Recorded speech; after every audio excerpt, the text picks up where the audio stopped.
আসসালামু আলাইকুম আনারা ব্যাগ ভালো আছি নাই ভালো আছি তো তেলে কইন মাঝে তেলে দুধ দিছি তেলে কিন্তু এবারে হে জাদা দারচিনি এলাচি দিব দিয়ে দিছি দিয়ে এখানে ভালো মতো লাড়ি সেরি লেবরারে চাইলে কিন্তু চাক বাগে দূর রেখছি হরিগেন লাড়ি সেরি লেবরারে এখানে হালকা বাদামি কালার হয়েছে আর চাইলে গুন দিয়ে দিছি চাইলে গুন দিবার লবণ কুদু দিয়ে দিছি লবণ গুন দিবার হরে ভালো মতো আবার লাড়ি সেরি লইছে আনারকে ফলা করি দেখবেন খাইতে অনেক মজা লাগবে তো এখানে ভালো মতো লাড়ি চাড়ি লেবার আর কি চিকেন হানি কুদু দিয়ে দিছি হানি কিন্তু দিবার হারে কিছু আবার এখানে লাড়ি ছাড়িল গোড়া দিয়ে থুই রেখছি গোড়া দিয়ে দেখছি কিন্তু দেখছি না কি সুন্দর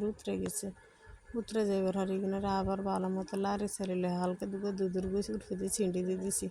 যেন এখানে কালার এবং ফ্লেভার খুব সুন্দর আইয়ে আনারকে ফলা করি দেখবেন খাইতে অনেক মজা লাগবে দেখবেন কি সুন্দর ফলা এখন জর্জর হয়ে গেছে